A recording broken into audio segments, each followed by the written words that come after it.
For our lesson tonight, we're going to talk about Matthew chapter 2, the first 3 verses there. This morning we talked about how Joseph was told that he should name the son that Mary was going to bring forth Jesus. And we talked about what that means to us today in an acrostic using the letters Jesus and showing his importance to us. Tonight we're going to remain in the book of Matthew, but we're going to look at some information here. And if you paid attention when we were going through Luke, we know that Luke deals with one set of things, Matthew deals with another set of things. Really, Matthew doesn't deal with the birth of Jesus. What he does is he picks up a little bit later, 2 years later, probably, and in a whole different place in Nazareth rather than Bethlehem, and talking about the visit of the wise men. Now, after Jesus was born in Bethlehem of Judea in the days of Herod the king, behold, wise men from the east came to Jerusalem, Jerusalem being the capital, so that's where they would figure the newborn king would be, saying, "Where is he who has been born King of the Jews? For we have seen his star in the east and have come to worship him." Now, we'll talk about that word worship in a little while. When Herod the king heard this, he was troubled, and all Jerusalem with him. See, the wise men are a paradox in biblical thinking. When I say a paradox in biblical thinking, we go back to the time of the birth of Jesus, and we see what the attitude of the people of Israel was. The Gentiles don't know anything, can't know anything. They don't worship God. They're pagans. They're all this other stuff, and they're unclean, and they have no right to the things that we have a right to. But yet here come these 3 wise men from the east to honor the one who was born King of the Jews. They had not been called personally to come to Israel or to any necessary town in Israel to meet this king. They came. They saw the star in the east. The shepherds on the night that Jesus was born, from Luke's account, they had to be told, "Hey, something special's going on over there in Bethlehem. You need to go check it out." And then all of a sudden, here's a myriad of angels proclaiming that the one that they had been waiting for had been born. But not so with the wise men. Now, we'll discuss something later on about how they knew what this star represented. But yet, they didn't have anything religious banked upon this king who was coming. The wise men of this passage then are truly remarkable human beings for what they had done. So the question I want to look at tonight is, what made the wise men wise?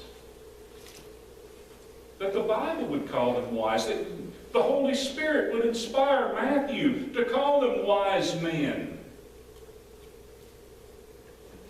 I think there are 4 things I've got here. Number 1, it was not the knowledge and wisdom of the world that made them wise. Oh yes, they were wise according to the world. You look at the things that they were. Undoubtedly, they were the educated people of their time. They were educated in astrology. What was called astrology then, what we call astronomy now, because astrology today is the signs that are up there and how they affect the human being in the course of time and all that. But they called it astrology then, what we call astronomy. They looked at the stars and they tried to determine, well, what's going on here? You know, especially with the star over Jesus that he's brought. Where did that come from? That just come out of nowhere. You know, a star has to come from somewhere. Maybe there's some new light coming that just hadn't been approaching the earth, but it was visible. They could see it and they could understand. And that's when they started doing the investigation. what that star would mean. They knew mathematics, they knew geography, they knew history, and they knew political science. All those things, they knew them. They were wise in those things because that's what we see them doing. What would you do? Well, what happens when there's a new king coronated somewhere or a new king born? You think about when the first of the new kings, the new princes was born, William and Kate's son, right? Say, all of the big hullabaloo that was going on, now she's going to have enough. There's going to be more of that. People are concerned, they're looking at that, and people from countries will go there and express their admiration for this royalty.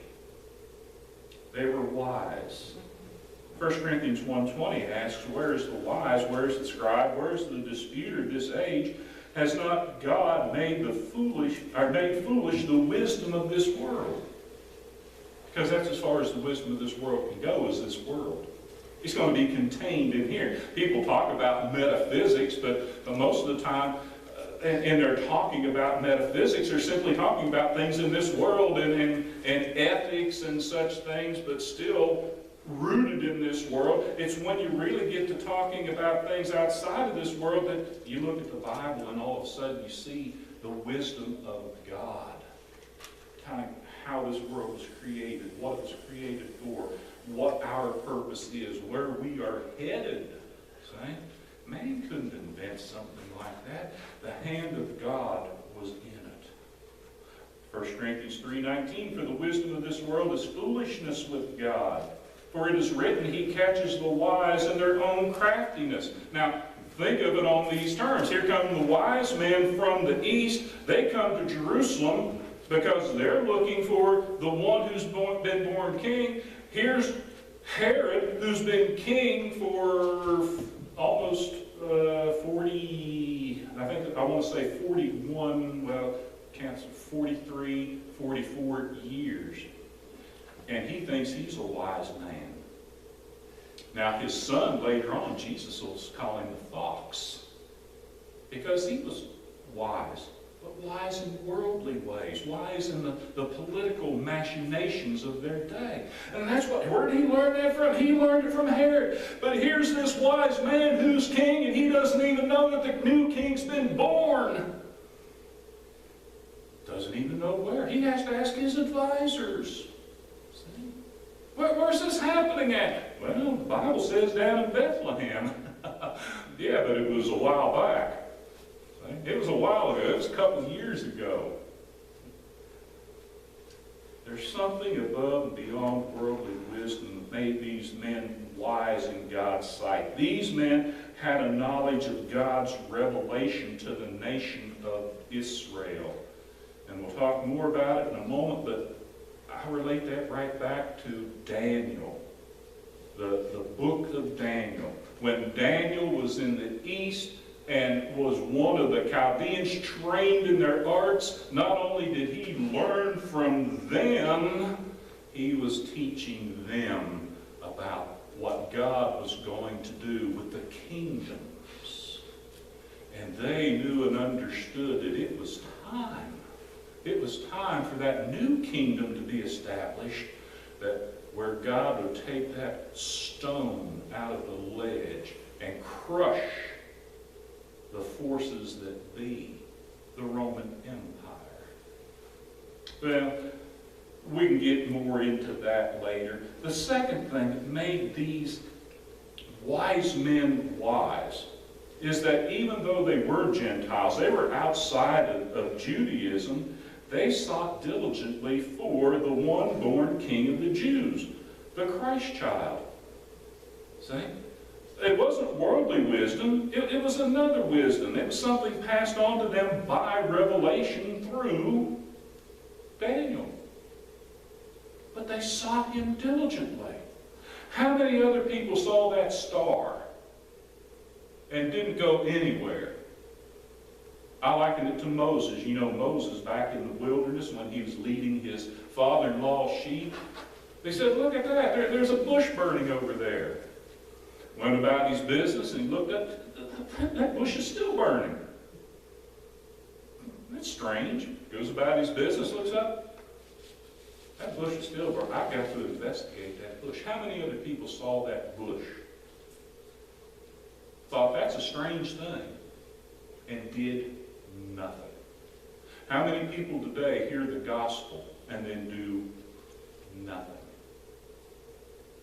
Nothing. To investigate. Check it out to see if what the Bible says is true. These men were wise because, yes, they heard this and it had been passed down 400-500 years. But they saw it. And they went to investigate. Where is he? Listen, this wasn't a jump in a car and drive around the corner deal. We can't hardly get people to jump in their car and drive around the corner to come to worship services anymore. It's hard. Their journey covered hundreds of miles and probably took them months. We know it's about 2 years. How do we know it's about 2 years? Well, what was the age of the boys that Herod had killed in Bethlehem? According to the time when the wise men said the star appeared, it was 2 years ago. Kill all the boys, 2 years and under. Good thing Jesus wasn't there. Good thing he wasn't in Jerusalem. Or in Bethlehem. He was in Nazareth. At the house. Their worship may not have been an acknowledgement of his deity. Because, again, it's the custom of man. Human beings. The world, that when you come into the presence of royalty, you bow. I don't know that they worshiped him in the sense that we say that we worship God, and that we're to worship him in spirit and in truth. But they came and they bowed down and they brought gifts because this is the king. This is going to be the next king. They assume, or they presume,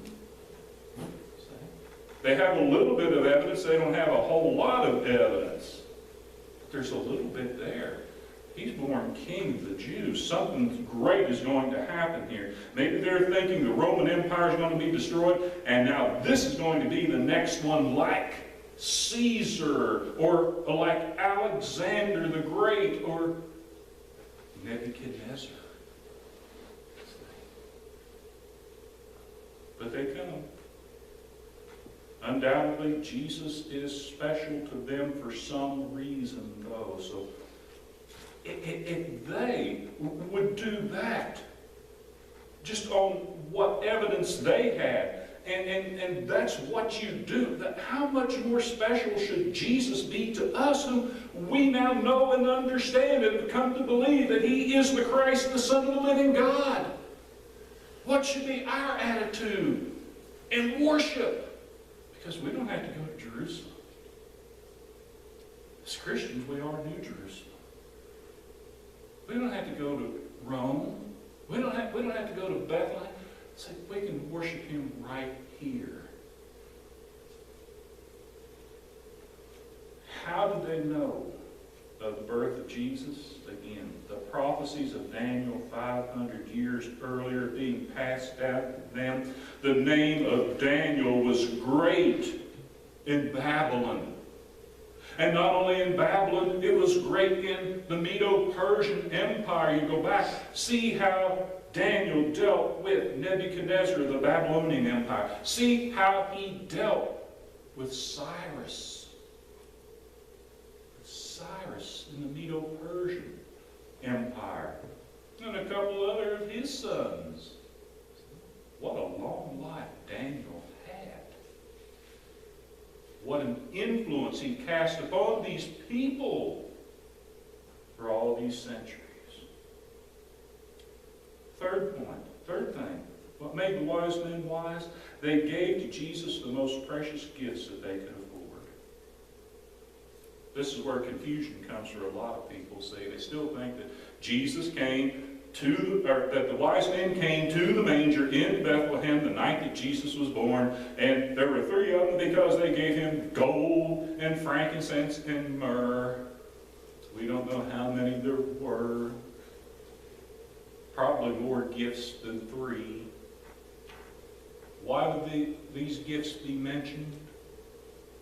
Gold is what you give to a king. Frankincense is what you give to somebody for worship. That's what they put on the altar with the sacrifices to make that pleasing aroma to God. Myrrh is what you embalm a body with in those days. Maybe they didn't even realize it.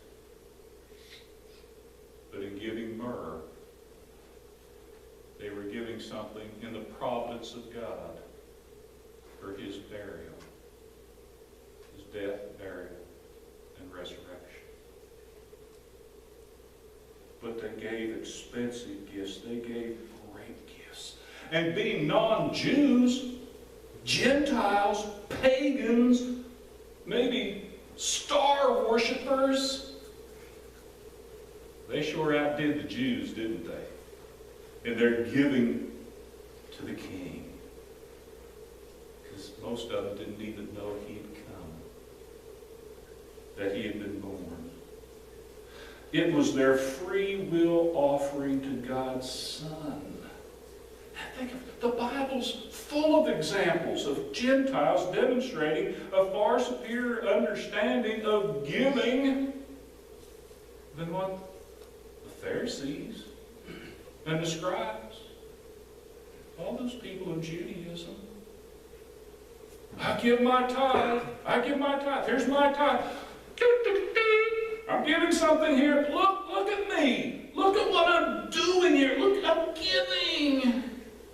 They didn't do that. They just came and bowed down and gave. Because something special was happening in their time. Something historical. And not only for their time, it ends up being for all time, doesn't it? For the rest of time and into eternity. The fourth thing that made the wise men wise, and this is so important for us to understand, they broke a pledge or a vow, an oath, that would have resulted in evil. They broke an oath that would have hurt somebody. Would have hurt Jesus. Listen to what it says, Matthew chapter 2 and verse 8. And Herod sent them to Bethlehem and said, Go and search carefully for the young child, and when you have found him, bring back word to me that I may come and worship him also.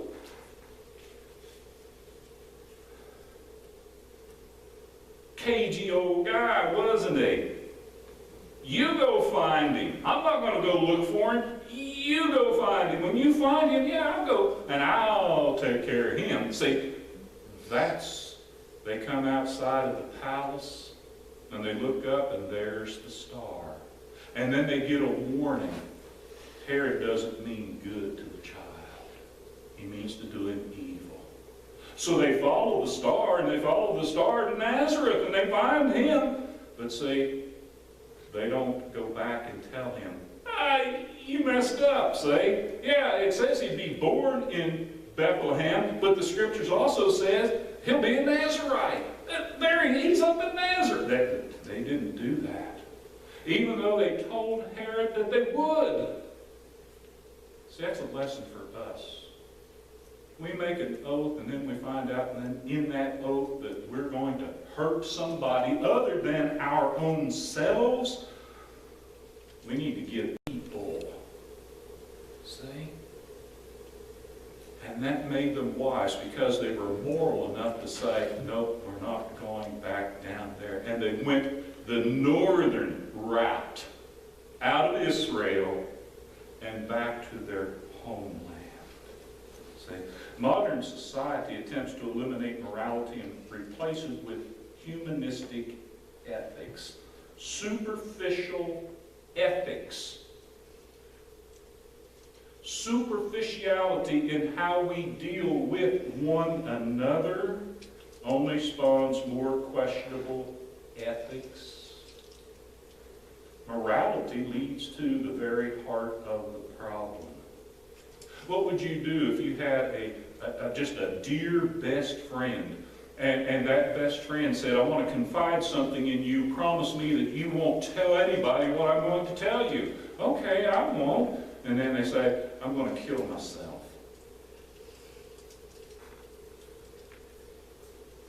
What do?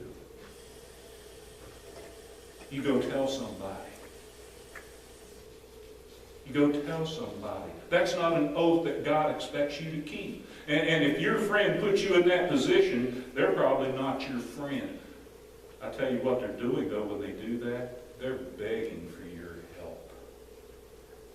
You don't have to keep a vow that's going to hurt somebody.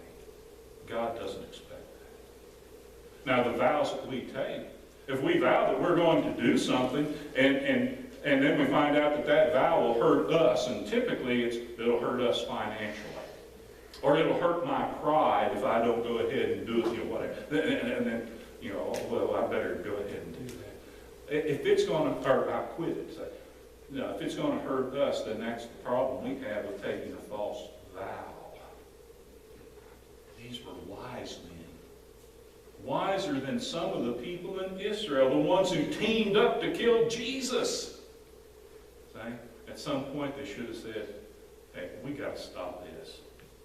We got to stop this. This isn't right. So there you have those four things. Number one, it wasn't the wisdom of the world. They sought Jesus diligently. They brought the best gifts that they had to offer. And they didn't keep a vow that would have hurt somebody. They were wise enough to be moral about it. So, how wise are we to salvation? Because that's what the Scriptures tell us. Paul wrote to Timothy and told him, Timothy, you've known the Scriptures from the time that you were a child, and they're wise to, that make you wise to salvation, saving yourself. So how wise are we to salvation? Number one, are we wise according to the commandments of God? Psalm 110, or 111, verse 10, the fear of the Lord is the beginning of wisdom. A good understanding have all those who do his commandments. His praise endures forever. See, we were talking in Bible class this morning about where Jesus said, you build your house on the foundation. Well, what do I have to do? Come up to Jesus, which means continue to come, hear, and do. A lot of people hear, but they don't do. And Jesus calls them foolish. The foolish man hears, but then he doesn't do what Jesus says to do. Number two, are we diligently seeking for Christ in our lives? Matthew 5:6, blessed are those who hunger and thirst after righteousness, for they shall be filled. Listen, if we're not hungry and thirsty after righteousness, after spiritual things, God isn't going to give it to us. We've got to dig for it. We've got to be like miners down in those deep caverns, in those little veins, looking for that mother lode.